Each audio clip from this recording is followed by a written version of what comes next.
Saludos. Estamos en nuestra 9ª sesión, siguiendo el programa que ha tenido algunas transgresiones en su línea, en el sentido que hemos visto algunos temas antes, otros temas después,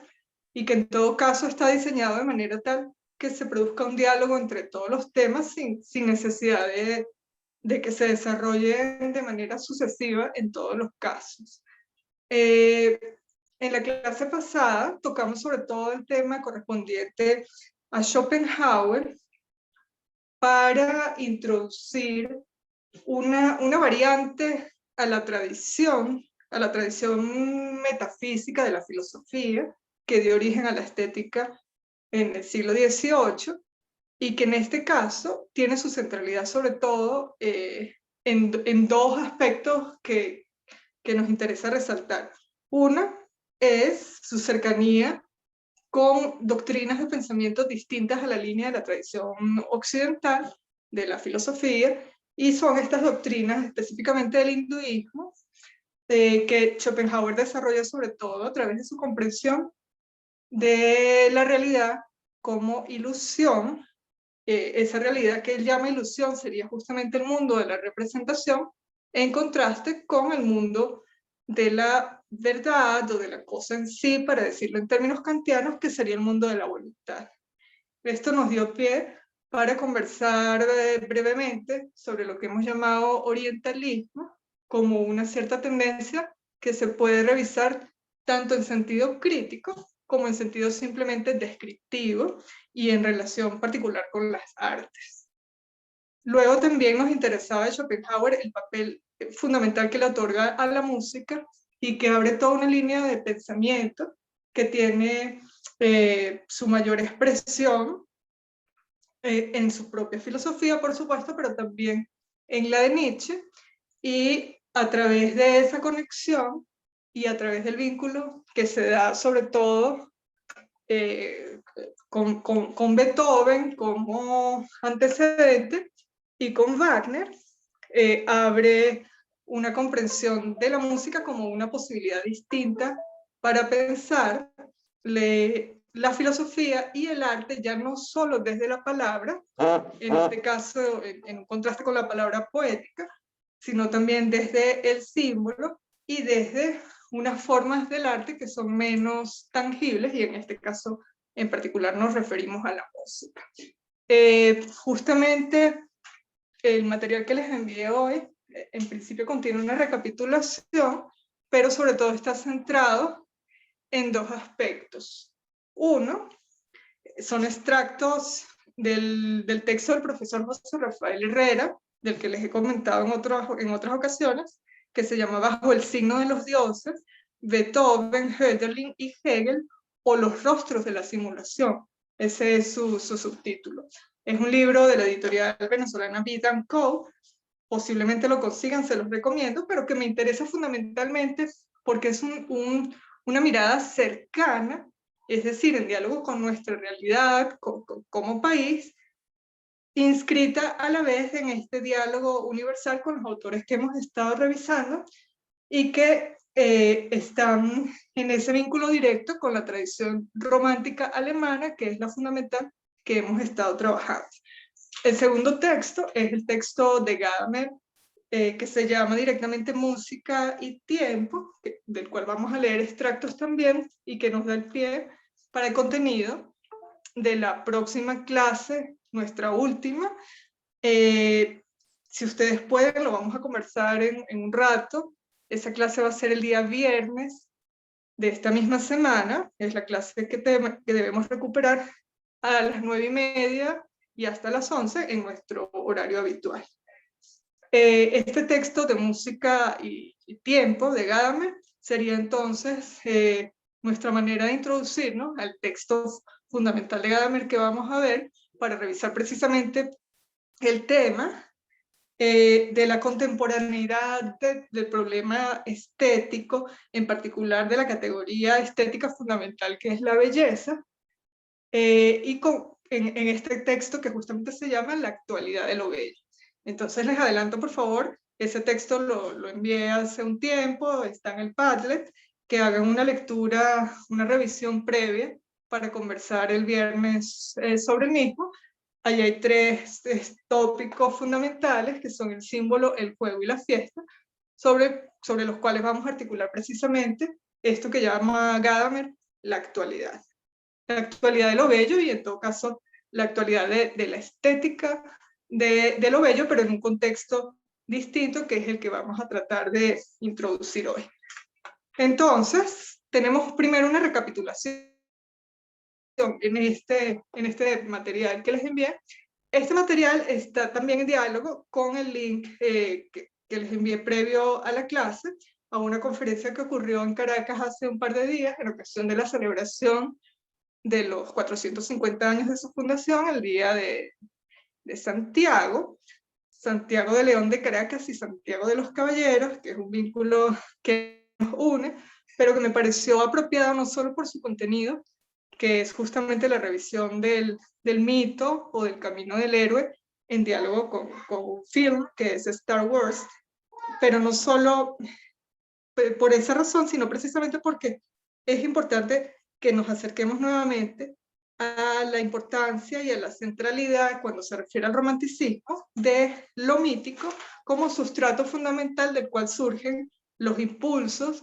ya sean de retorno o inclusive de destrucción, que están asociados al romanticismo. En ese sentido, entonces, me parece también fundamental recordar, como parte de esta recapitulación, que el romanticismo es no solo el movimiento histórico que está enmarcado en un cierto momento, sobre todo europeo, y con algunas ramas hacia América y hacia otras regiones del mundo, sino también es una constante de la conciencia o una constante del espíritu que puede ponerse de manifiesto tanto en la vía o en la vida particular como en la vida colectiva, con algunos de sus rasgos, aunque no se dibujen por completo, de manera tal que podamos cortar nuevamente una sección de realidad para ponerle el nombre de romanticismo como movimiento, pero sí en los rasgos y en todo caso, al estar directamente relacionado con los sentimientos, como una de las experiencias humanas fundamentales, pues está presente y, digamos, más aún omnipresente en la cotidianidad de la vida común y de la vida también individual. En esta conversación sobre el viaje del héroe o el viaje o el mito del héroe, que se llama genéricamente el monomito, se pusieron entonces de relieve unas ciertas etapas que caracterizan ese camino y que están en relación con lo que hemos estado revisando, sobre todo con Nietzsche, con Schopenhauer, con el proyecto de restauración de la tragedia, que también está en relación con Schiller y también en relación con Hegel, es decir, que es una constante justamente del espíritu romántico como movimiento, tanto en el sentido filosófico como en el sentido artístico, pero también de este patos fundamental tan en relación con la poesía, y lo vamos a ver también con la música, que se manifiesta como el hilo conductor de lo que llamamos romanticismo. El mito o el monomito, tal como lo deben haber escuchado en esta referencia a un autor que es Campbell, quien lo revisa sobre todo en relación con el arte cinematográfico, sería como esta especie de constante que le llamamos en otra clase mitopoética, esta capacidad de creación de mitos que tenemos como estructura narrativa que de alguna manera nos impele, nos interpela a crear sentido, ya sea adivinándolo o ya sea creándolo directamente, introduciéndolo, y adivinándolo lo digo entre comillas, porque estaríamos hablando en este caso de la estructura de la revelación o de la estructura, digamos, de los dados, en contraste con la estructura de lo creado, que sería justamente estas situaciones en las cuales, como vamos a ver con el material de Bajo el signo de los dioses, Beethoven, Hölderlin y Hegel, ocurre justamente en situaciones de desgarramiento, donde ya no se trata de los mitos fundacionales que generalmente forman parte como constante de la estructura narrativa de las culturas y también de las vidas particulares, sino se trata de el mito como una estructura de retorno frente a situaciones de desgarramiento donde se produce justamente ya de manera consciente esta actividad de creación de sentido que llamamos entonces mitopoiesis. En el caso del romanticismo, este sentimiento de desgarramiento es justamente también la constante, un desgarramiento que ocurre frente a la realidad y que, como lo dijimos en otras ocasiones, produce unas ciertas reacciones. En algunos casos son reacciones de huida, en otros casos, si seguimos esta estructura del monomito o del viaje del héroe, sería este camino de inicio, de partida, de iniciación y luego de retorno, que generaría la diferencia entre los mitos en sentido destructivo y los mitos en sentido constructivo, donde justamente se produce el retorno del héroe para actuar en la vida común. En este sentido, entonces, antes de entrar a Kant y Schopenhauer,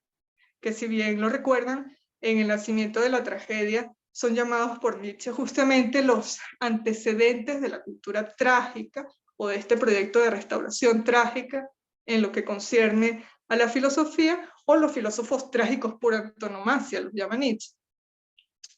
Antes de entrar a la recapitulación sobre ellos, llamo la atención sobre una diferencia fundamental en este camino del héroe y en relación con el mito.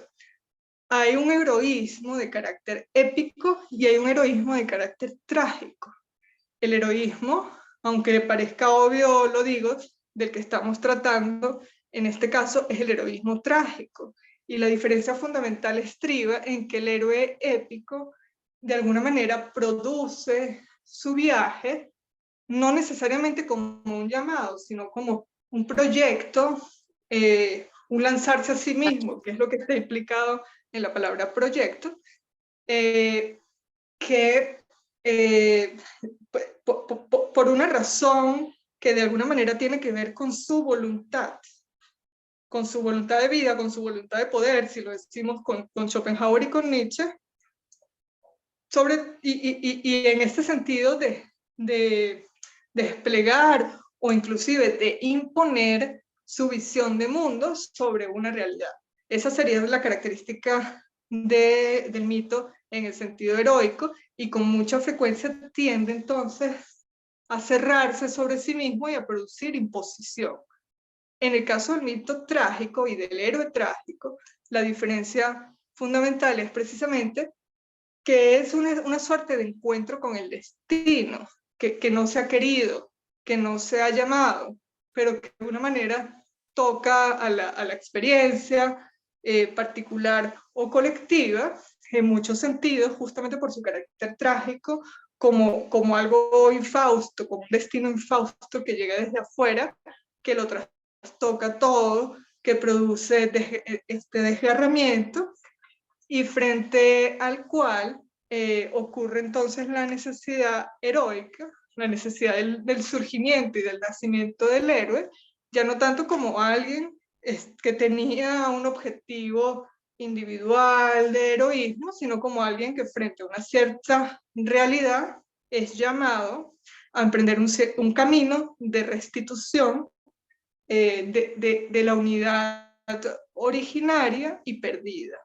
Todo esto tiene una relación inmensa con el movimiento romántico en sentido histórico, en las condiciones que imperaron en Alemania en el momento en que surge como proyecto filosófico y artístico el romanticismo, pero tiene que ver mucho e inmensamente con estos momentos de la psique, si lo decimos castellanizándolo, que traduce como alma en sentido individual y en sentido colectivo, que en tanta relación tiene con el romanticismo, si recordamos que la obra fundamental en sentido interno es el alma bella y en sentido externo es la libertad. Quería hacer digamos, tejer todos estos sentidos para iniciar entonces con la recapitulación teórica de las dos clases pasadas, Nietzsche y Schopenhauer, sobre todo Schopenhauer, para continuar con el resto de los materiales. Hago una pausa antes de entrar para preguntar si tienen algún comentario o alguna duda, inclusive con respecto al trabajo o con respecto a la clase que anunciamos para el próximo viernes. Por aquí todo claro, el viernes a esta misma hora nos vemos. Sí, perfecto. Entonces, en esta recapitulación vemos cómo Kant y Schopenhauer, tal como lo dice allí, dan al espíritu de la filosofía la posibilidad de aniquilar, es una cita, el satisfecho placer de existir del socratismo científico al demostrar los límites de este. Es una cita del nacimiento de la tragedia y es la manera con la cual se sitúa el espíritu del pensamiento de Kant y Schopenhauer en una vertiente distinta, lo dice allí, al de la tradición metafísica. ¿Qué es la tradición metafísica? Justamente esta separación que ocurre sobre todo con el socratismo y el platonismo, y que luego impacta la cultura occidental también a través del cristianismo, según la cual hay un mundo de las ideas, que sería el de la perfección, el de la verdad, y un mundo de la mímesis o de la representación o de la imperfección, que sería este mundo fenoménico en el cual estamos implicados como apariencia. Esta división supone que solo el mundo de la idea es el real, el perfecto, y también en sentido ético, el bueno y el bello y el justo. Ya hemos visto estas identidades. Y lo contrario, es decir, el mundo de los fenómenos sería la copia, la representación, lo imperfecto, y puesto que el arte forma parte de este mundo, también en el sentido de la física y de la sensibilidad, el arte constituiría un orden inferior, no solo como copia, sino como copia de la copia. Entonces, aquí se introduce con Kant y Schopenhauer una posibilidad distinta a estas fuentes metafísicas de la tradición, donde, como dice Nietzsche, se aniquila el satisfecho placer de existir, es decir, el autocontento de la razón científica, que pretende ser explicativa de manera total de toda la realidad, dejando por fuera todo el orden de los instintos, de los sentimientos y de la física, que forman parte también de la experiencia humana. Lo que introduce la tragedia, como lo dice allí también, es la posibilidad de pensar con la misma inteligibilidad, no solo los aspectos que corresponden a la razón y al entendimiento, sino también todos los aspectos problemáticos de la existencia, las cosas serias, oscuras, tristes, tenebrosas, como lo dice allí, los obstáculos súbitos, las bromas del azar, es decir, todo aquello que tradicionalmente, dentro de una tradición metafísica de corte racionalista, había quedado excluido de la reflexión, y a lo cual se le había negado dignidad como experiencia, y que es restituido a través de la estética como disciplina, pero en este caso con un signo fundamental, que es el del carácter trágico. Todo lo problemático de la existencia queda también entonces puesto delante como problema sobre el cual se puede pensar, y de alguna manera esto inicia ese proceso de ampliación del círculo de la representación y también del círculo de la comprensión de lo que es la belleza y de lo que puede ser entonces introducido para el pensamiento y para la experiencia en este orden de los problemas, ¿no? Esto lo vemos de manera muy puntual en el tránsito que se produce del romanticismo al postromanticismo, donde justamente a partir, por ejemplo, de Las Flores del Mar de Baudelaire, que tiene tanta relación y reconocimiento por parte de Nietzsche y relación con Schopenhauer, lo vemos también, por ejemplo, en este poema del cual hemos hablado de Rimbaud, donde justamente problematiza la belleza, que encuentra amarga, ¿no? Dice Rimbaud, antaño, si mal no recuerdo, mi vida era un festín donde todos los corazones se abrían, donde corrían todos los pinos. Pronuncia entonces esta frase fundamental que nos da pie para comprender lo que ocurre del romanticismo, el postromanticismo como la primera vanguardia. Nos dice Rimbaud, una noche senté a la belleza en mis rodillas y la encontré amarga y la injurié. Alcé las armas contra la justicia, huí.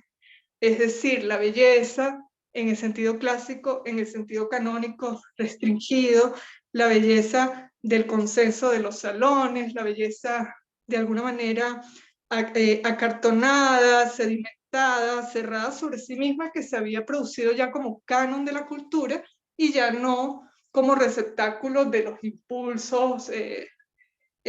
exaltación del espíritu, es injuriada, en este caso, por Rimbaud, también en este momento en el tránsito entre el romanticismo y el postromanticismo, justamente porque ha dejado afuera todo un orden de la experiencia que se pone de manifiesto además en la época y que necesita, pide sus vías de manifestación, los encuentra en este caso en la filosofía, los encuentra también en el arte, pero quedan sintetizadas a través de esta entrada del elemento trágico como lugar desde el cual se puede configurar la experiencia de lo que antes era indecible, de lo que formaba únicamente parte de la incomodidad, del sentimiento, de la experiencia del dolor, de la experiencia del desgarramiento, y que ahora consigue entonces una vía de construcción, una vía de retorno desde lo indecible hacia la representación de unas experiencias que estaban ocurriendo de manera tan abarcante que dejarla fuera sería dejar fuera la posibilidad del propio espíritu. Esto es lo que toma justamente Gadamer, que lo vamos a ver en la última clase, con la actualidad de lo bello, para señalarlo como un momento en el cual se produce la ampliación del círculo de la interpretación sobre qué es lo bello, y no, como se dice cotidianamente, porque haya ocurrido un proceso de negación de la belleza que le da espacio a la fealdad y que en adelante hace que se desimbolice el arte de manera tal que ya solo encontrará expresión lo bizarro, lo terrible, y el arte entonces ya no tenga la posibilidad de producir el espacio para la exaltación del espíritu. Lo que ocurre más bien es lo contrario. No es que la belleza lo abarque, perdón, no es que la fealdad pase a abarcarlo todo, sino que la belleza comienza a ser ampliada. El círculo de interpretación sobre qué cosa es lo bello comienza a ampliarse de tal manera que en adelante muchas cosas más pueden ser miradas desde esta óptica. Y eso es lo que me interesa resaltar. Es lo que llama entonces acá Nietzsche, o en esta recapitulación, una ampliación filosófica, que se inicia como un modo infinitamente más profundo y serio de considerar los problemas éticos y el arte. Modo que podemos calificar realmente de sabiduría dionisíaca expresada en conceptos. Lo que significa Apolo y Dionisos lo vimos en clases pasadas, pero en términos del monomito o de la estructura del viaje del héroe que estamos revisando hoy, sería entonces el equivalente al camino de retorno por el cual esta experiencia de desconfiguración, de ruptura de todos los límites de lo representable, encuentra de alguna manera la fuerza para el retorno y para volcar esta experiencia dionisíaca, que en tantos sentidos tiene que ver con lo terrible y en particular con la muerte, de alguna manera es un retorno a los límites de la configuración apolínea que dan origen al arte, pero un tipo de arte que ya no tiene que ver con la producción de la forma rígida, sino con la captación de la experiencia desbordada, excedida, que de alguna manera entonces ahora es vuelta a configurar, reconfigurada, recompuesta, aquello que era fragmento, encuentra nuevamente un hilo de unión, de reunión, y se produce entonces lo que llama Heidegger la reintroducción de ser en el devenir. Si entendemos que el devenir es solo lo fluyente, la reintroducción de ser sería el equivalente a la reintroducción de un sentido de permanencia, pero que ahora ya se sabe de manera autoconsciente, se sabe relativo, se sabe momentáneo, se sabe inclusive fragmentario, pero no por eso menos menos constitutivo de sentido, ¿no? Y esa es la posibilidad entonces que nos interesa mucho resaltar y que lo vamos a ver entonces más adelante en el material que estamos revisando hoy, con lo que nos dice el profesor José Rafael Herrera en relación con Beethoven, con Hölderlin y con Hegel. Para terminar con la recapitulación, en el mundo como voluntad de representación, por favor Valerie, un poco más adelante, Schopenhauer entonces nos muestra la tragedia como un tipo de poesía objetiva, la más elevada, que nos muestra el aspecto azaroso de la existencia. Es de alguna manera un modo en que se produce el acercamiento con la esencia, entre comillas, que nos dice Schopenhauer, que sería justamente la ilusión en este diálogo que Schopenhauer tiene con los Vedas, con la tradición hindú, donde tiene el velo de Maya, justamente este significado de ilusión.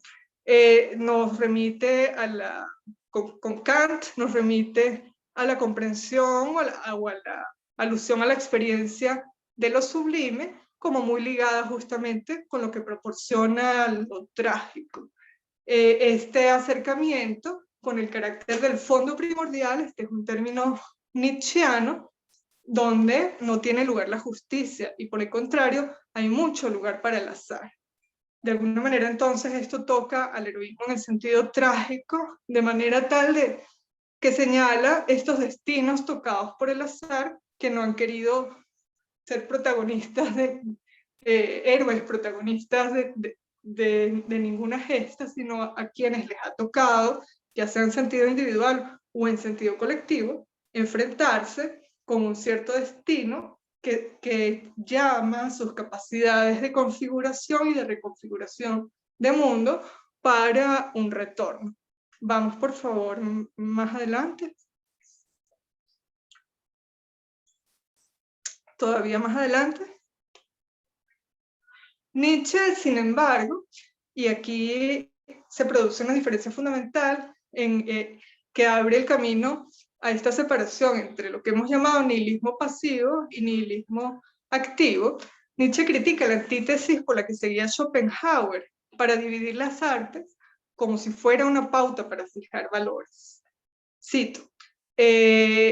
lo que nos dice Schopenhauer sobre las artes está fundada en esta distinción moderna entre el sujeto y el objeto.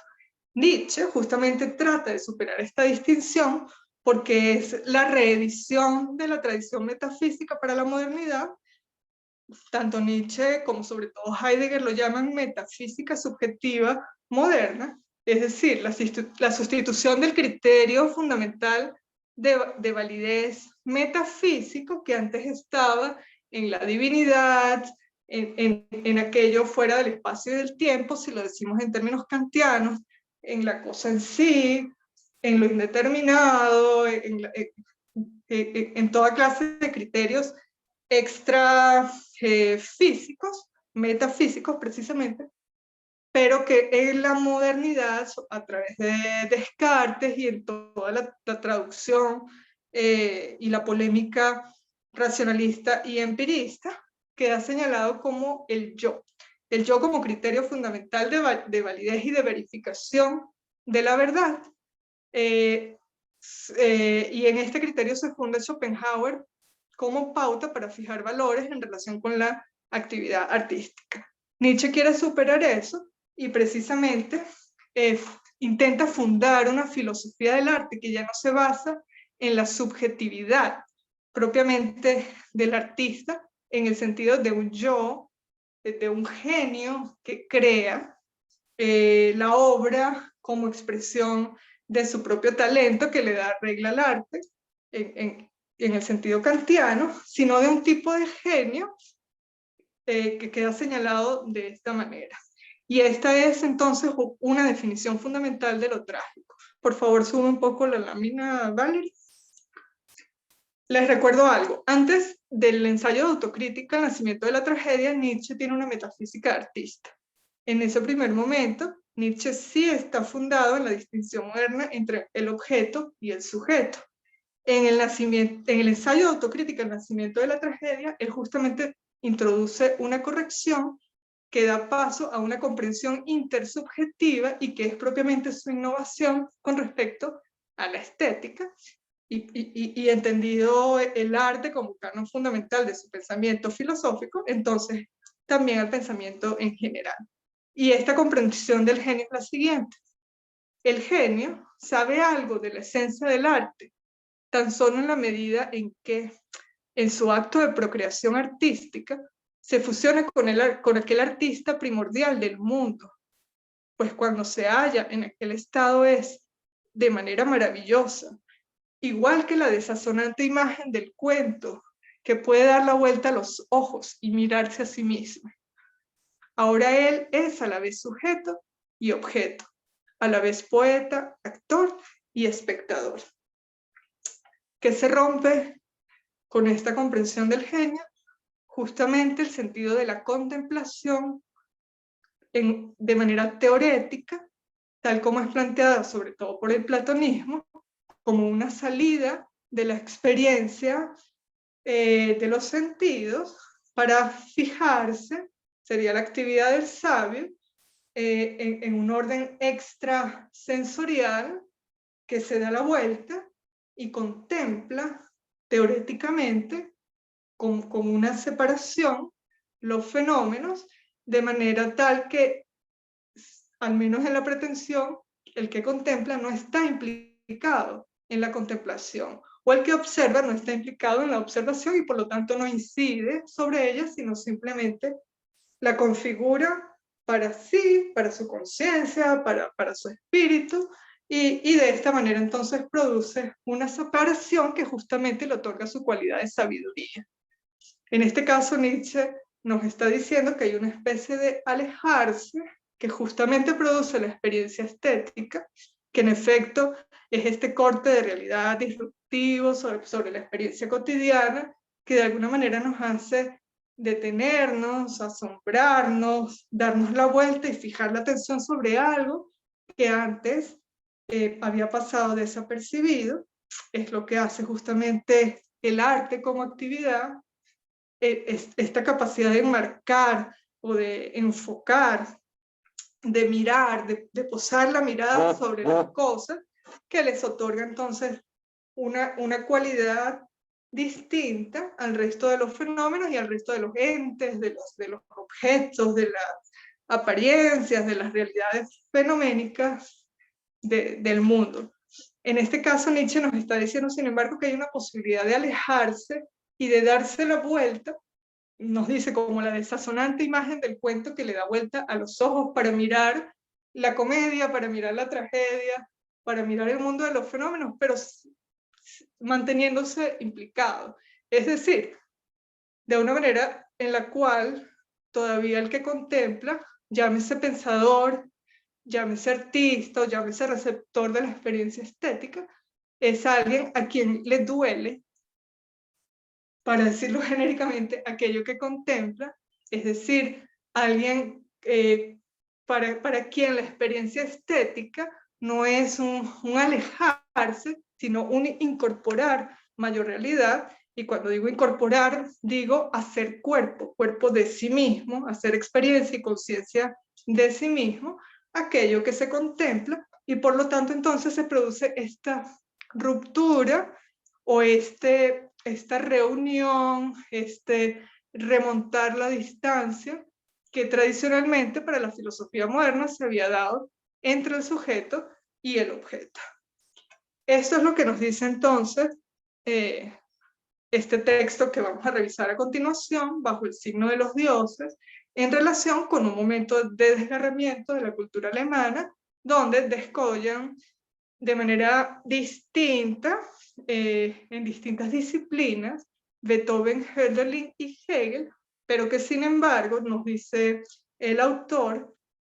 hacen cada uno una parte de una actividad de reunificación, de superación del desgarramiento, donde la música termina siendo religión, o la poesía, filosofía, o la filosofía, arte y música. Es decir, el autor de alguna manera nos pone a estos tres representantes de este momento del desgarramiento y de sus vías de superación como un ámbito de lo común posible, más allá de la palabra y del pensamiento en el sentido habitual. Les recuerdo, como lo vimos en la clase pasada, que cuando utilizamos la palabra superación, lo hacemos en el sentido hegeliano, que es el que utiliza el autor acá, Aufhebung, que significa no superar en el sentido de dejar atrás una etapa cumplida, sino superar conservando, que es lo que señala esta palabra, Aufhebung, superar conservando, de manera tal que aquello desde lo cual se retorna queda incorporado en sus fuerzas vivas todavía a la nueva configuración, pero donde se comprende también que la realización de la conciencia y del espíritu, todo en términos hegelianos, no es un cerrarse, un ensimismarse, sino es justamente un reconocimiento constante del Mitsein, del ser con el otro entendido entonces como lo otro suyo, es decir, el otro mío, el otro de cada uno de nosotros, que somos unos para los otros, mutua pertenencia, mutua copertenencia, como lo dirá más adelante Heidegger, y también ocasión de especulación, es decir, de espejo, tal como llama Hegel a su método, el método especulativo, donde nos reflejamos unos a los otros y donde justamente la tragedia o el arte trágico, no la tragedia como acontecimiento vital, sino el arte trágico como configuración de esta experiencia, es uno de los espejos fundamentales donde nos reconocemos en esta experiencia común de estar sometidos al azar, pero también de tener la capacidad de retorno desde nuestras cualidades y fuerzas o instintos de configuración de mundo para darnos a nosotros mismos, como el artista le da la regla a su arte, para darnos a nosotros mismos artísticamente un nuevo sentido. Esto es lo que hace entonces, según el texto, lo que hacen Beethoven, Hölderlin y Hegel frente a su momento o frente a su tiempo de desgarramiento, y nos menciona los alcances y los límites del desgarramiento también y de las vías de su superación. Si lo notaron, el texto que estamos revisando tiene como título Música y Tiempo. Aquí tiempo hace referencia tanto a la temporización como actividad propia del arte, que juega con la construcción del tiempo, dependiendo de qué tipo de arte estamos hablando, arquitectónico, pictórico, artes performativas del cuerpo, etcétera, el escultórico, que tan bellamente nos dice Tarkovsky, el cineasta, que el cine es esculpir el tiempo, es una escultura del tiempo. En este caso, entonces, estamos hablando del tiempo en ese sentido, como la actividad o el juego libre, con nuestra capacidad de configuración en una de las formas o de las posibilidades del arte, pero también estamos hablando del tiempo en el sentido de época, en el sentido de momentos temporales, de la experiencia común, y en el sentido también del zeitgeist, es decir, del espíritu de las épocas, en este caso del espíritu de la época específica del desgarramiento en la cultura alemana, pero también de un momento en el cual podemos mirarnos trágicamente en este espejo que hace la tragedia, el desgarramiento como el momento que vivimos nosotros en nuestra actualidad cotidiana y común, de lo que compartimos como experiencia, de ser parte de esta realidad en este momento en particular. Voy a detenerme un momento para preguntar si hay comentarios, dudas, diálogos, y si no, continúo. Continúa, que está buenísimo. No. Ok, continúo. Gracias, Val. Bueno, Bajo el signo de los dioses, sí, perdón, decías algo. nada, profe, que está muy interesante. Hay unos temas con los textos, pero bueno, yo lo busco, o sea, el Aufken, ¿cómo se escribiría? No sé, Aufhebung, sí. Está en el texto de la semana pasada. por eso no lo pregunté, porque tengo idea de que lo vi Sí, por ahí, sí, pero no lo quería. ahí está. Bien, perfecto. Eh, Gracias. entonces, gracias a ti también. Vemos acá una remisión inmediata en el texto que vamos a revisar a la relación entre arte y cultura, que tanto nos interesa resaltar y que es un motivo fundamental de este proyecto, de este impulso que hemos tenido y que ha nacido como diplomado de estética, justamente en esta realidad que compartimos. Nos dice que no hay arte independiente de la cultura que lo produce, pero no hay desarrollo y transformación de la cultura sin que el desgarramiento de la propia cultura haya socavado en lo más hondo la base terrenal de la vida misma de los hombres en un determinado periodo de la historia. Es decir, para bien o para mal, ambas palabras entre comillas, el arte y el gran arte es de alguna manera una experiencia de retorno cuando ya han ocurrido los acontecimientos que producen el desgarramiento. Esto es lo que implica la frase en relación con la filosofía de Hegel, esa bella frase poética, pero que también es una manera de decir que el concepto o la configuración o la forma siempre llega tarde. El búho de Minerva alza su vuelo al atardecer. Solo cuando ya han acontecido los hechos, al menos los que producen el desgarramiento, que son los que revisamos hoy, solo entonces puede ocurrir el acopio de fuerzas que posibilitan el retorno. Este acopio puede hacerse desde distintos lugares, acá lo vemos desde la música, desde la poesía y desde la filosofía, entendiendo el lugar que ellos tienen y que hemos revisado, tanto en relación con Kant, en relación también en parte con Schiller, pero también con Hegel,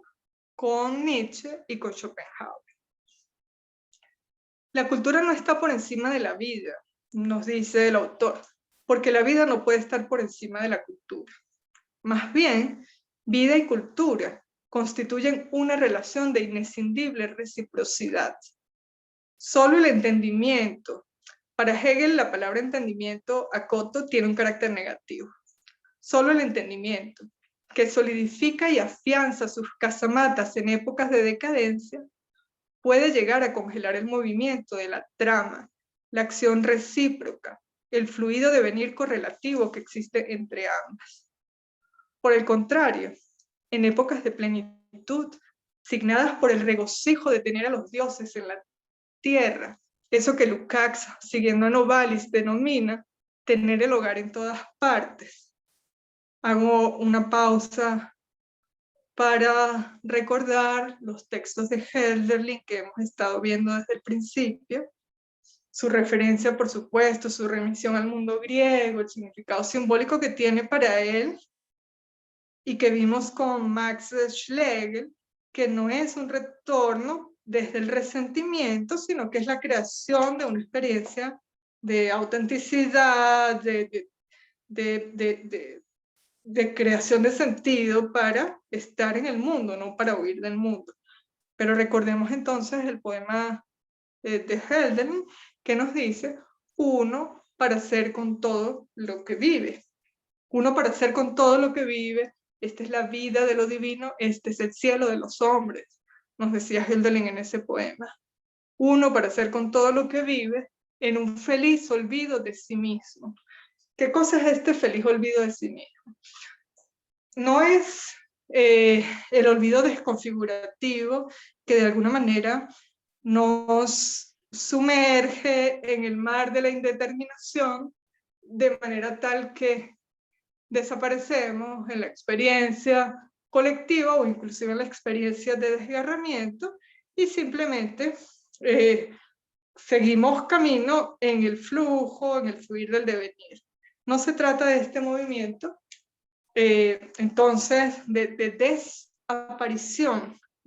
Diría de desaparición, pero quiero señalar la etimología de la palabra. Desaparición, es decir, de dejar de aparecer en el mundo. Este feliz olvido de sí mismo es justamente similar a lo que acabamos de leer con Nietzsche como experiencia de creación y de contemplación artística. También puede ser, por supuesto, religiosa, entendida en el sentido amplio, o diríamos mejor mística, y es lo que señala Hölderlin en su poema, es lo que señala de alguna manera Goethe, a quien revisamos en el principio, como iniciador del espíritu y de tantos aspectos del espíritu romántico. Nos dice Goethe: para juntar en lo infinito, para reunir en lo infinito, has de discriminar para luego juntar. Es decir, se hace primero la experiencia de la desconfiguración, pero luego el retorno para llamar a cada cosa por su nombre, de una manera que, sin embargo, no las mantiene separadas esta vez, en este retorno, a una de las otras, sino que llamándolas a cada una por su nombre, reconoce ahora sí los lazos que hay entre todas las cosas. Entonces este es justamente el nacimiento de un nuevo pacto, de una nueva comunidad de sentido, que se sabe, sin embargo, relativa. No es un sentido de absolutos, no es un gran relato, no es una gran verdad eterna cuya validez se sostenga por sí misma para siempre, sino justamente, y bellamente agregaría, es un tipo de configuración, de pacto, de reunión, que sabe que al saberse relativa, sabe también que debe ser activa en su propia conservación. Por lo tanto, es un constante contacto con las fuerzas generativas y regenerativas de realidad y de sentido, ¿no? Esto es un poco a lo que están apelando entonces los autores, y en este caso nos dice el autor que de esta manera la cultura deja de ser un elemento decorativo para convertirse en la savia de donde surge el sustento de una nueva vida, que llega a reconciliarse consigo misma mediante el curso envolvente de su propio recuerdo. Recuerdo, si recuerdan, valga la redundancia, lo vimos con Aristóteles al principio, el recuerdo o la memoria es uno de los momentos de la creación del conocimiento o de la escala del conocimiento, de la episteme, y como Mnemósine en el mito griego, que está relacionado con la palabra, es justamente la madre de las musas, la madre de las artes. Entonces, este retorno a la reconciliación consigo mismo mediante el curso envolvente de su propio recuerdo. Recuerdo también es volver a pasar por el corazón, recordis, grabar, si hacemos referencia a la palabra, al término en inglés, record, grabar, y es de alguna manera entonces configurar, fijar, y también es crear, porque lo que se configura, lo que se pasa nuevamente a través del corazón, del cordis, lo que se desoculta, estoy utilizando la referencia de todos los autores que hemos visto, lo que se trae de vuelta, no es la forma tal como ella existía previamente al desgarramiento, sino es de alguna manera una presencia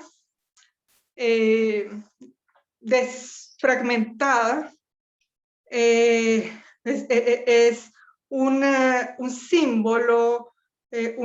una presencia de algo que ya no está,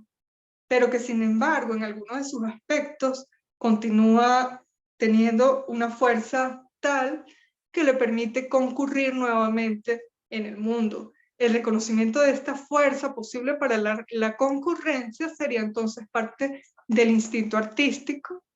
en sentido restringido, pero también en sentido amplio, como lo hemos estado viendo. Y dado que la cultura, continúo, es un momento en el desarrollo de la vida, y la vida un momento en el desarrollo de la cultura, cada uno es para el otro su otro, siendo el otro, otro del otro, es decir, siendo sí misma. Bueno, esto es un trabalenguas hegeliano con mucho rigor, pero en todo caso, lo que quiere decir es que ha cumplido este trayecto del sí mismo, que sería el despliegue de la conciencia que se aliena de sí misma y que luego da la vuelta para reflexionar y volver a sí misma, incorporando a lo otro. Eso sería entonces ser otro del otro o ser el sí mismo, lo que traduciéndolo quiere decir una realización del espíritu. Fue bajo semejante signo divino que surgió la creación artística, religiosa y filosófica de Beethoven, Hölderlin y Hegel, respectivamente, como tres aspectos o momentos, no exclusivos ni estancos entre sí, de una misma situación necesaria dentro de un espacio y de un tiempo determinados. La religión y la filosofía se presienten, están in nuce en Beethoven. El arte y la filosofía constituyen el fundamento mismo de la creación hölderliana. Adorno, como se sabe, filósofo y músico, ha dado cuenta de la esteticidad musical que surca los más oscuros pasajes de la especulación hegeliana. Además, los discípulos de Hegel son el vivo ejemplo de su profunda religiosidad doctrinaria. Se trata entonces de tres visiones absolutamente complementarias, es decir, visiones de retorno, recreación de sentido para un mundo en el cual previamente ocurrió el desgarramiento, la realidad de una Alemania positiva y escindida que, al contemplarse, no podía no contemplar con menesterosa nostalgia el espejo viviente de la gran revolución, de aquella gran hazaña de la voluntad humana que anunciaba el fin de la vieja cultura medieval allende las riberas del Rin hogar germano del Uroboros, la serpiente que se mueve la cola. Es decir, había de alguna manera acá el reconocimiento de lo que es el espíritu de la revolución como momento en el cual se conmueven todos los cimientos de la cultura. Lo leía bellamente hace unos días en un escrito del profesor Marcial. El proceso o el momento de la revolución es justamente el momento de la fraternidad, en el que súbitamente caen todos los límites que separan, que nos separan con los otros como humanos comunes y que nos hacen uno justamente en nuestra humanidad. En este momento, en ese sentido, la revolución, el momento de la revolución es de una gran belleza, pero como decía el profesor Marciales, se agota en ese mismo acto y lamentablemente tiende a dar paso a la destrucción, puesto que se producen luego, para quienes no saben detenerse, en el sentimiento de la fraternidad y el recuerdo y la reactivación del sentimiento en un sentido constructivo, lo que se produce son intentos cada vez más desesperados de reproducir el sentimiento que ha producido la caída de los límites de una manera tal que deriva en imposiciones y en destrucción tal como lo conocemos y como lo conocemos además tan de cerca. Es de alguna manera proverbial el desencanto que sufrieron los amigos. En este caso eran Hegel, Hölderlin y Schelling como compañeros que fueron del seminario de Tubinga, donde estudiaban todos teología, quienes vieron con asombro y con beneplácito desfilar el espíritu de la revolución, desplegarse, pero quienes vieron también con horror lo que siguió después, la guillotina, la destrucción, el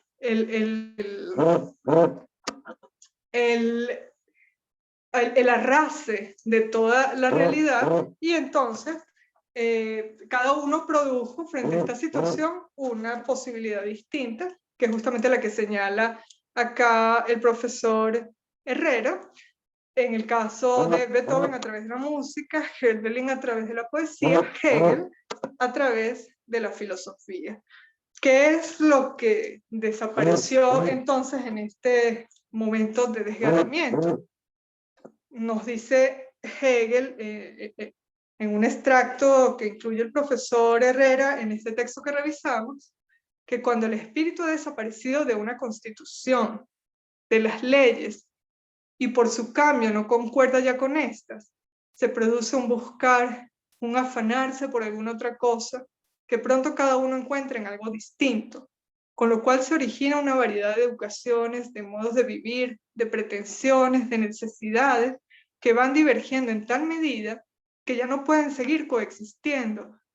Estamos hablando de un estado de anarquía, y hago la acotación de que no nos estamos refiriendo solo a la Constitución y a las leyes en el sentido restringido de las formas jurídicas o las formas políticas, sino como este espíritu que unifica la convivencia, la experiencia común y el estar inmerso, una experiencia individual, pensante y sintiente, en un cierto contexto y un cierto espíritu de una época. Cuando se produce este estado tal de anarquía, digamos, de proliferación de formas anárquicas, de resolución de la vida que intentan cada una a su manera dar sentido, pero que producen en realidad caos, dice, al finalmente, provocan un estallido y dan existencia a una nueva forma general, a un nuevo vínculo de los hombres. Por favor, Valerie, subimos y pregunto por la hora. Son las 10:36. Ok, gracias. Continuamos entonces. Les recuerdo que estamos poniendo todo esto que mencionamos hoy en diálogo con esta figura, con esta posibilidad o con esta lectura que representa el monomito, el camino del héroe, el viaje del héroe, en esta distinción entre lo que es un héroe épico y lo que es un héroe trágico. Vamos a ver entonces 3 salidas posibles que se dieron en este caso y que corresponden justamente al heroísmo de tipo trágico, porque ninguno de los 3 personajes, ni Beethoven, ni Hölderlin, ni Hegel, estaban en el camino del heroísmo, sino que fueron encontrados por un cierto destino. Y como nos dice su autor, vivieron a conciencia la misión encomendada. Si utilizamos la figura del viaje del héroe, es decir, atendieron al llamado. En este caso, el llamado consistía a impulsar la superación de la antinomia,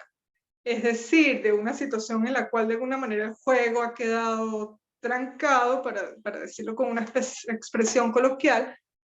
en ese caso generada por la positividad de la ley religiosa y por la no menos positiva ley de la razón, ambas con una profunda incidencia en el ámbito político y jurídico. Es decir, una situación en la cual se habían producido unas ciertas rigideces que produjeron a su vez la reacción de una ruptura desenfrenada que derivó justamente en el desgarramiento. Y es que cuando del espíritu desaparece la idea de la unidad y ambos dejan de coincidir entre sí, continúa la lectura,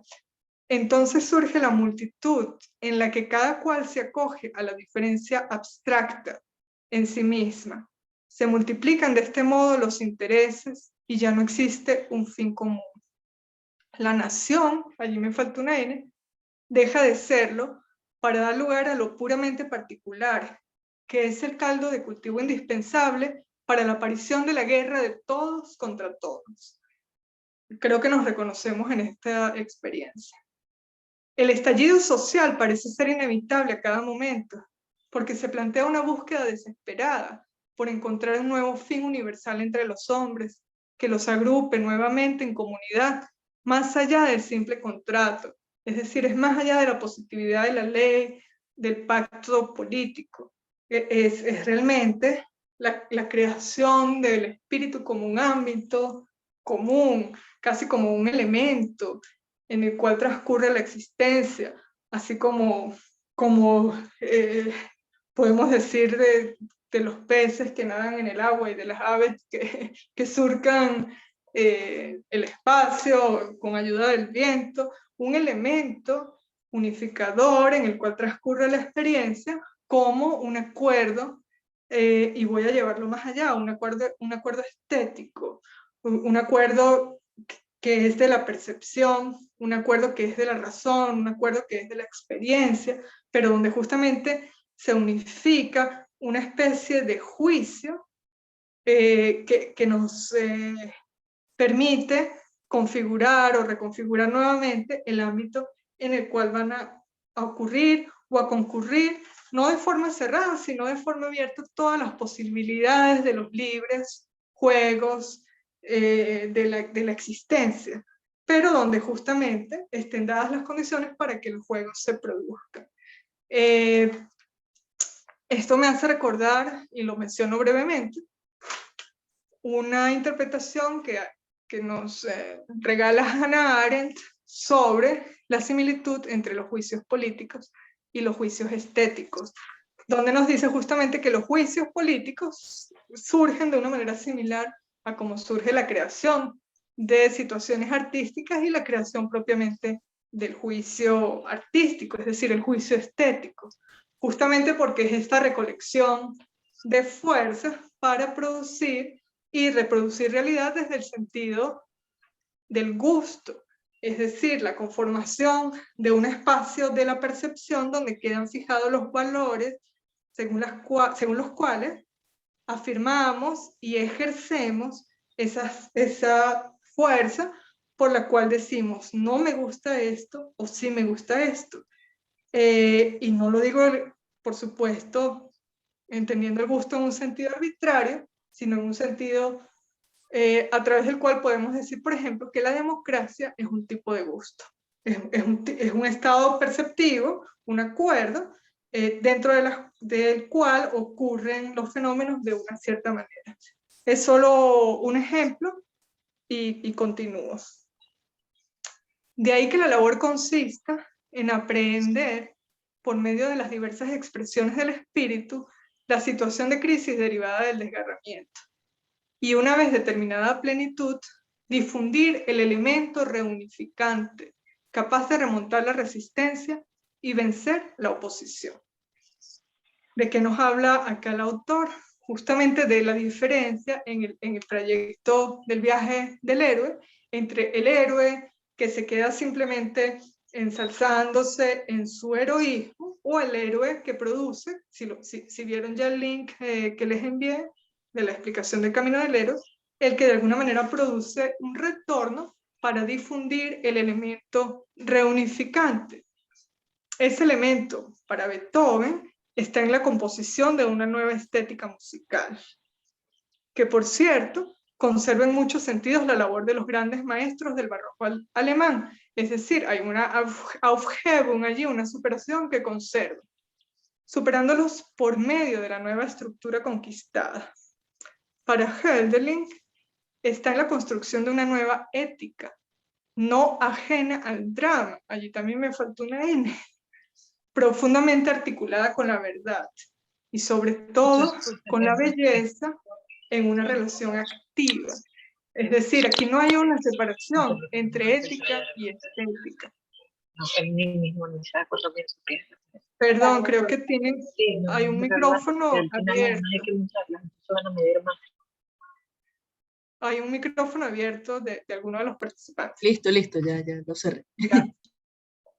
Para Hölderlin, entonces, hay una construcción de una nueva ética que no está ajena o separada de la estética, profundamente articulada con la verdad y sobre todo con la belleza, en una relación activa, esto es, intelectual histórica, mítica. Aquí está entonces la apelación a la mitopoiesis, a la capacidad mitopoética como el lugar al cual nos acercamos, al sustrato primordial, del cual nuevamente extraemos la capacidad de simbolizar y de resimbolizar el mundo, y que lo hemos revisado en relación con la poesía y ahora lo revisamos en relación con la música. En el caso de Hölderlin, su expresión deriva en una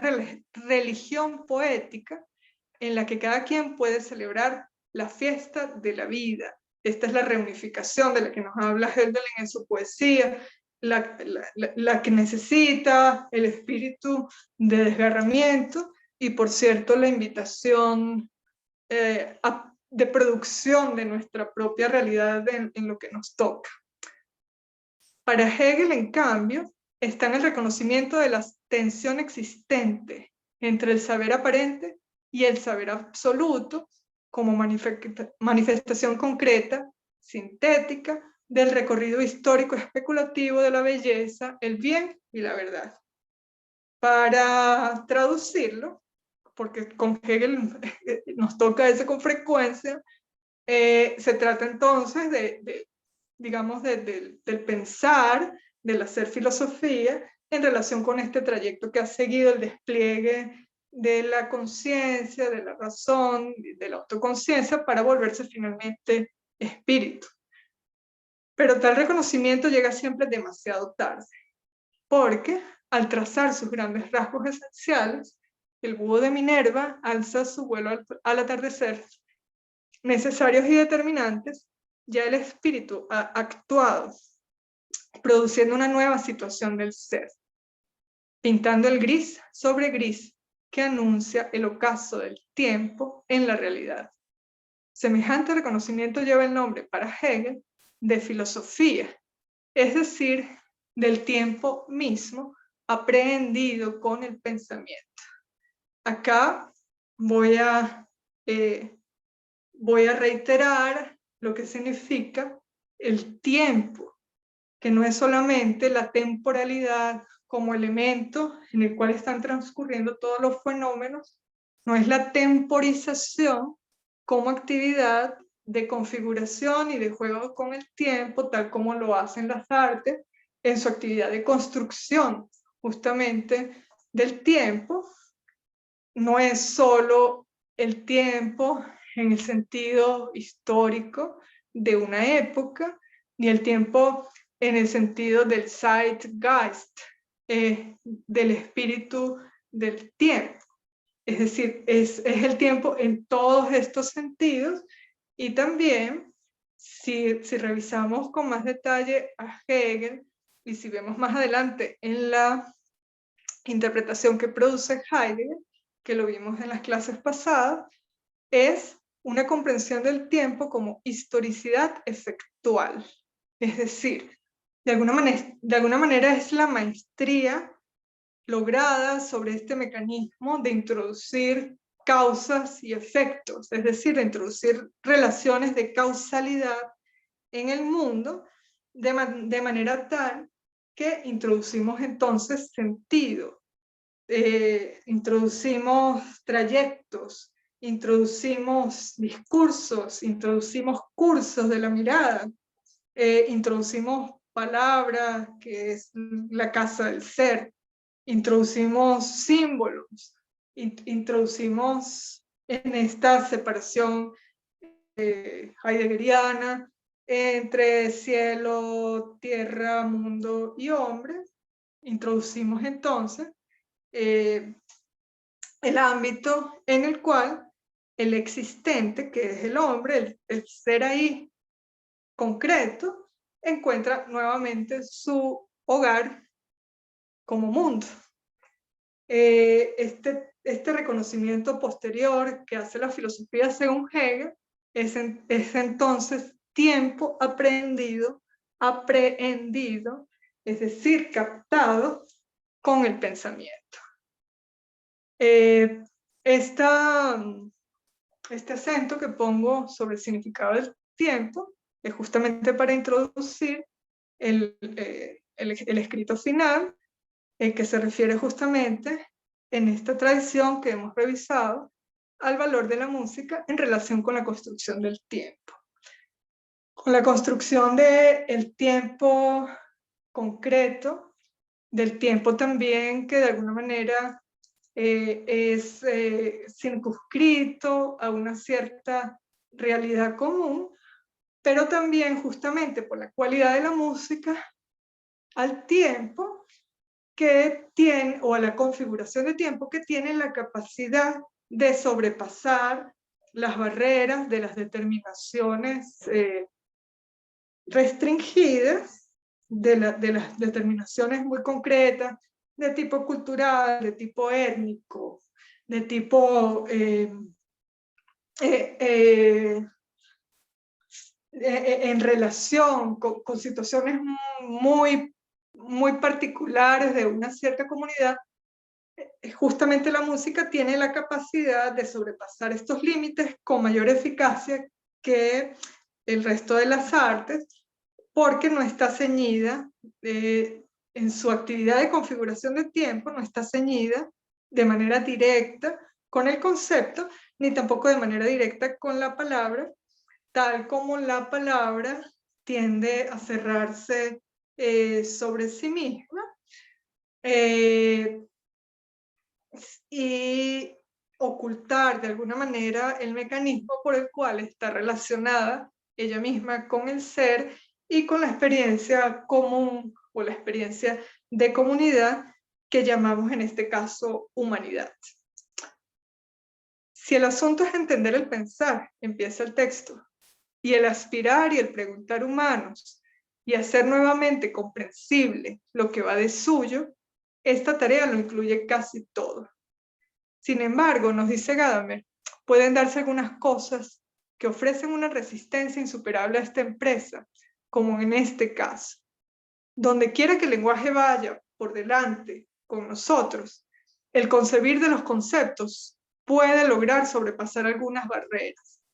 Pero allí donde el lenguaje no va por delante, sino que queda rezagado. Es decir, allí donde el lenguaje no es configuración viva con tendencia universal, sino configuración demasiado restringida, de una experiencia por igual restringida. Hay dos grandes enigmas que nos atormentan, que son reiteradamente encomendados al filosofar sin permitir ser vías de solución. Concretamente, esto es lo que ocurre sin duda en dos campos de nuestro mundo cultural europeo, dice Gadamer, en el ámbito de la música y en el ámbito de la matemática.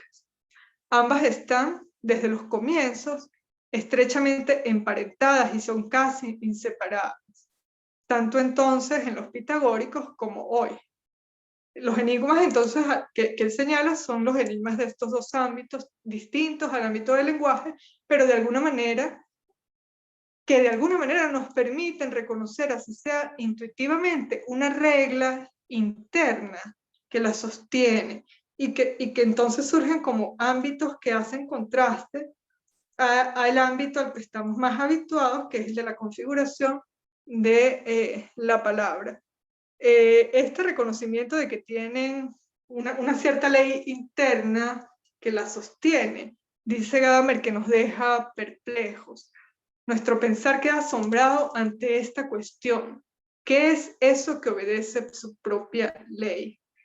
¿Qué cosa, ¿no? Es esto que puede darse a sí misma su propia ley, obedecerla y sostenerse sobre sí misma? Así como esa maravillosa apelación a la palabra viva que nos regala Cadenas, nuestro poeta,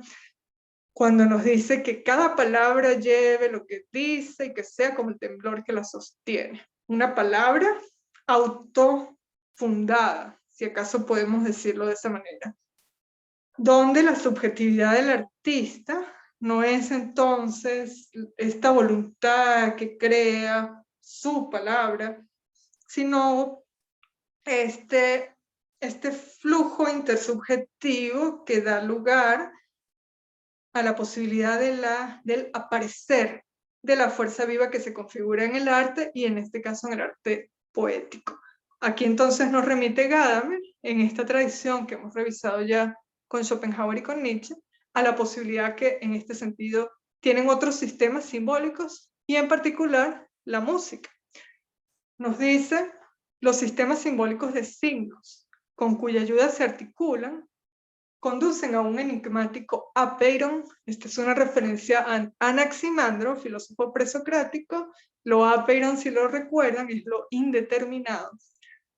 Nos conducen estos órdenes a un cierto enigmático apeiron o estado de determinación con el que a fin de cuentas probablemente comienza el pensar humano. Pero ante estos sistemas de signos, es decir, el pensar, retrocede continuamente. Para el pensar que acompaña el lenguaje y que cubre un extenso espacio de sentido, para el pensar de los poetas y de los que continúan pensando mediante conceptos, el uso de estos signos abstractos es como un deslumbramiento que más que iluminar la oscuridad habitual, la oculta. Como no tenemos mucho tiempo, les voy a dejar el texto para que ustedes lo revisen en detalle. Nos vamos a remitir, por favor, al párrafo página 6, que dice qué ocurre con la música, con el lenguaje de los sonidos. ¿Y qué ocurre con la música del lenguaje? ¿Cuál es la diferencia? La música se está refiriendo justamente al orden musical en sí, y la música del lenguaje se está refiriendo a la poesía, es decir, a esta musicalidad propia de la palabra poética, que aunque no la conozcamos en sus leyes, la intuimos en su transcurso. Ambos pueden ser cantos y a menudo se los llama así. Cuando es realmente canto, se da un juego conjunto del mundo de la palabra y del mundo del sonido, un juego entre dos mundos. Es bien conocido que el poeta y su lector nunca vuelven a encontrarse ni a escucharse plenamente en una poesía a la que se le ha puesto música. Este es el caso paradigmático, por cierto, del himno a la alegría, de música de Beethoven en la 9ª sinfonía, y posteriormente se le agregan las palabras de Schiller, el poeta, y producen este gran símbolo de la fraternidad, que es inclusive el himno de la Comunidad Europea, y que es maravilloso. Yo en particular tengo un gran aprecio por el significado que articula, pero donde de hecho la música y la palabra parecen pelear de una manera donde es difícil establecer o restablecer la autonomía de cada uno de estos órdenes, y donde entonces lo que se produce es la creación de un tercer orden del fenómeno artístico. Bueno, allí hay algunos detalles a otras obras,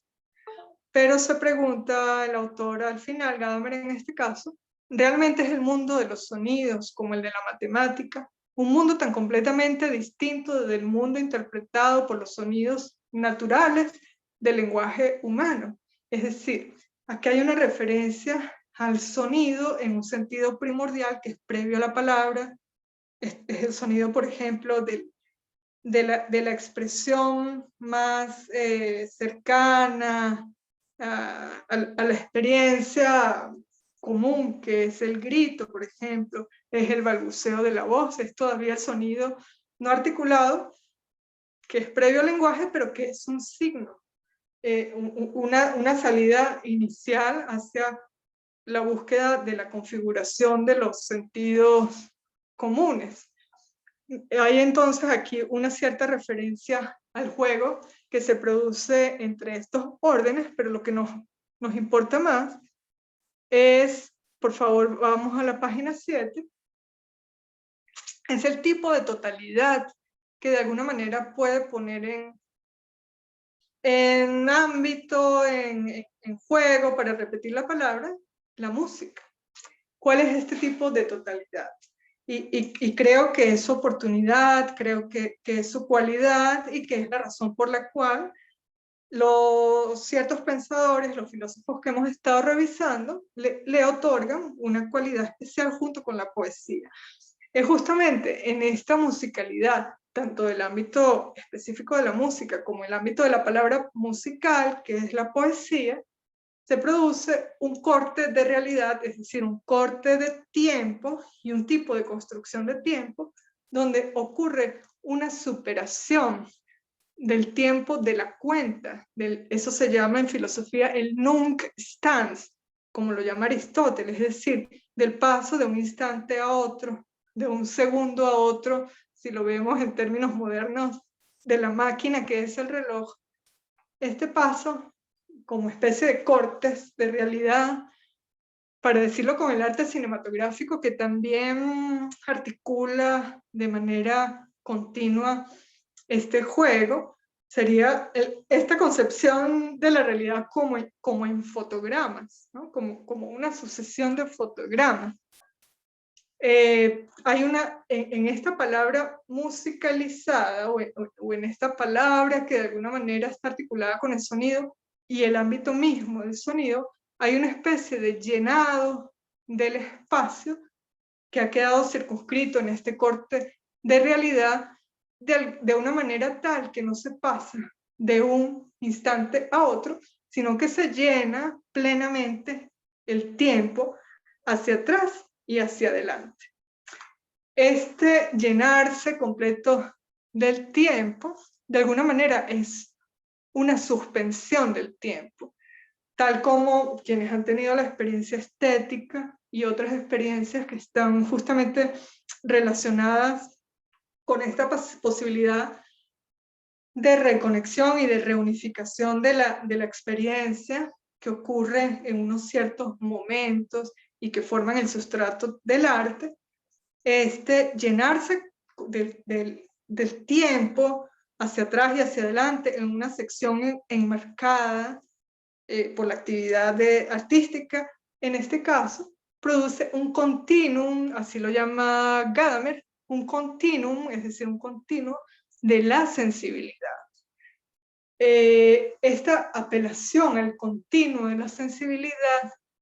sería el equivalente a decir que nos hemos vuelto súbitamente capaces de crear el ámbito en el cual se produce la generación y la regeneración de una manera tal que el recuerdo de el símbolo que intenta articularse se mantiene mucho más presente y por lo tanto genera más interpelación para la experiencia común que aquellos cortes de realidad donde lo que se produce es de alguna manera la linealidad de los instantes, de manera que entramos a la experiencia y salimos como si fuese un transcurso del cual podemos despedirnos dejándolo atrás. Cuando ocurre la experiencia estética de suspensión del tiempo, se produce justamente la conmoción, que como este rayo de Heráclito nos menciona, es una suerte Augenblick, lo llama Heráclito, es el rayo, pero también es el parpadeo, es este momento súbito que produce lucidez, no solo ya de manera ensimismada para el pensamiento, sino justamente para el orden común de la vida, de la existencia. Y en esta apelación que hemos hecho hoy, el momento de desgarramiento, la superación que puede ocurrir a través de la revisión de 3 experiencias, Beethoven, Hölderlin y Hegel en particular, reconocemos justamente esta posibilidad en una realidad histórica concreta, donde lo histórico entonces ya no significa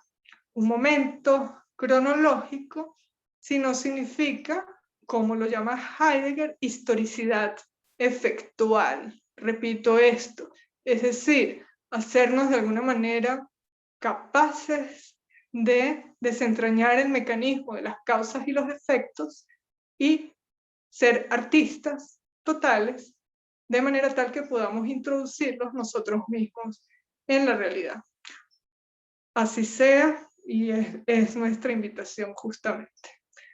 Por favor, no tengo idea qué hora es, supongo que me excedí del tiempo ya. No, tranquila, son justo las 11 en punto. Son justo las 11, perfecto. Bueno, Sí, sí. con respecto a los textos que íbamos a revisar hoy, culminamos en relación con, bueno, los textos continúan, pero ustedes pueden revisarlos ya con estas precisiones. Con respecto al diálogo con el monomito, la capacidad mitopoética de creación de mitos, que está señalado en este trayecto o viaje del héroe, quisiera simplemente transmitirles esa posibilidad de lectura y también de creación en esta diferencia entre lo épico y lo trágico, pero también en el trayecto y en el sentido que eso puede generar para las vidas particulares, donde el salir en camino hacia, el tender hacia algo que desde afuera llama. ¿Qué cosa es este desde afuera? Es desde afuera de sí mismo, es desde afuera de la experiencia común, es desde afuera del desgarramiento. Hay muchas traducciones posibles, pero este llamado de alguna manera tiene 2 movimientos siempre. Y son movimientos que están en relación con la estructura dramática de la tragedia, por ejemplo, tal como lo menciona Aristóteles, ¿no? Pero también de una comprensión distinta del arte trágico, como lo hemos visto como Schopenhauer, la tragedia moderna, pero sobre todo con Nietzsche, la tragedia antigua, griega,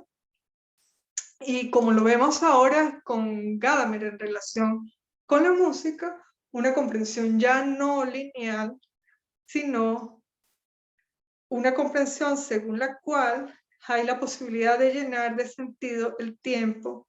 hacia atrás y hacia adelante, y en los cruces posibles entre ambos órdenes de manera de crear nuevamente sentido. Y en esta creación de sentido entonces es donde está el movimiento fundamental, el que marca la diferencia, que es el movimiento de retorno, y es justamente el que marca la diferencia entre el sentimiento y el resentimiento, o el que marca la diferencia entre el nihilismo pasivo, renunciante, o el nihilismo activo, que sin necesidad de ser optimismo, por eso se llama nihilismo, que en realidad puede ser traducido también como pesimismo, sin necesidad de ser optimismo, de este optimismo ciego de la causalidad, que se asienta en una especie de esperanza de que hay una resolución dada por sí misma al final del camino. Por el contrario, toma la vía de la creación de trayectos, de causas y efectos que ahora ya no son introducidos científicamente, en un sentido de verdad total, de discurso total que tiene pretensión hegemónica sobre la realidad, sino que es introducida justamente en una comprensión viva, efectual, abierta, donde hay distintas resoluciones posibles, pero siempre enmarcadas dentro de unas ciertas reglas. En este caso sería el pacto, lo uniente, sería el marco que organiza la existencia, que organiza las formas de convivencia. En el mejor de los casos, un pacto y unas reglas claras, libres, bellas, justas, si lo decimos en este sentido de esa identidad, y donde las formas en efecto son necesarias, la construcción de alguna manera del tiempo, la construcción de los límites, la construcción de las racionalidades, para decirlo como le he escuchado decir a la profesora Carmen Elena, es necesario justamente porque es el marco de las reglas claras de los juegos posibles de la libertad, pero no es una libertad completamente abierta, es una libertad acotada.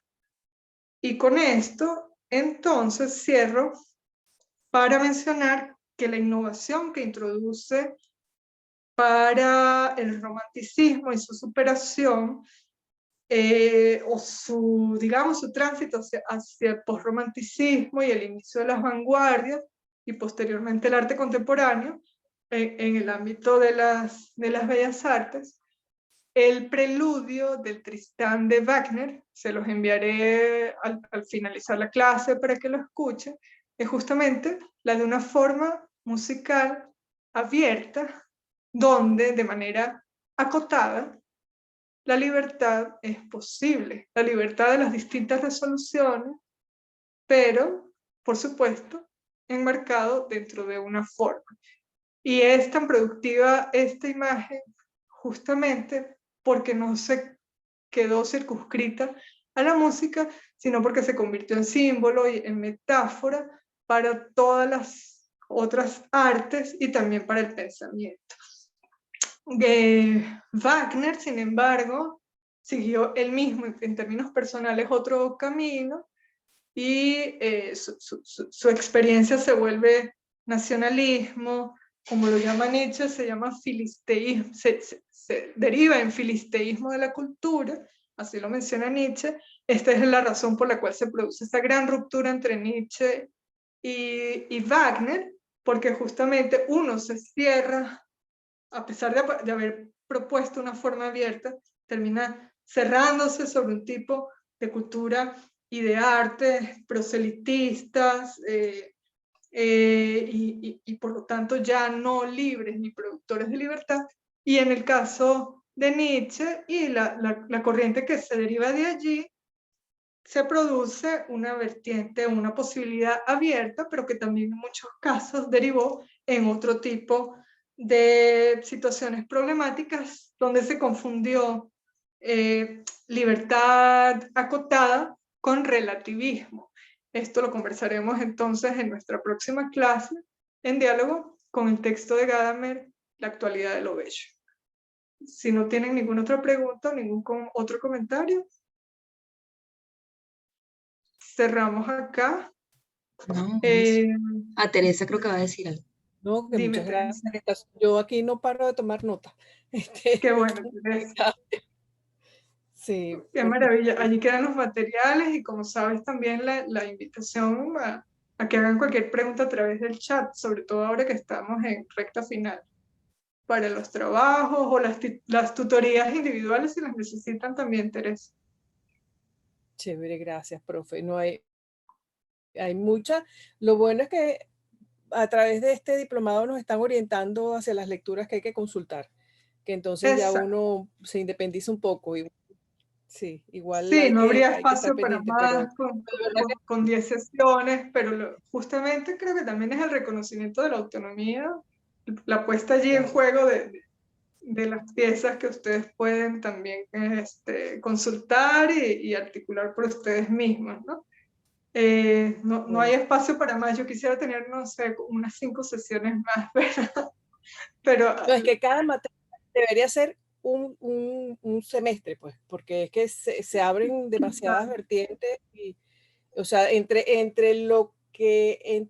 antecedentes y lo que derivan después, o sea, se abre un abanico muy grande. así es, pero Entonces, es una bueno, maravilla en todo caso toca. que justamente quede abierto y que haya la sensación de que podría ser todavía más, ¿no? Porque bueno, eso indica que estamos vivos como espacio, ¿no? Y eso es una muy buena noticia. Sí. Bueno, gracias, Teresa. Si están de acuerdo entonces, nos vemos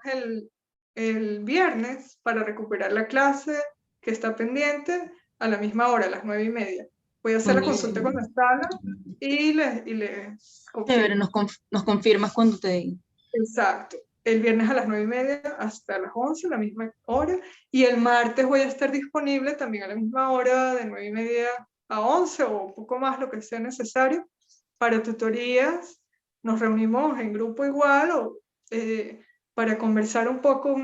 sobre lo que nos quedó pendiente de Schiller, una introducción, un esquema a la lectura de ese texto, y por si necesitan tutoría sobre, sobre todo la definición de los títulos para los ensayos que van a abordar. La definición no, seguramente ustedes han avanzado ya en ese camino, pero la precisión, las correcciones y las guías que sean necesarias. Nos vemos el martes entonces. Gracias. Gracias. Gracias. Feliz día a todos. Feliz día, hasta pronto.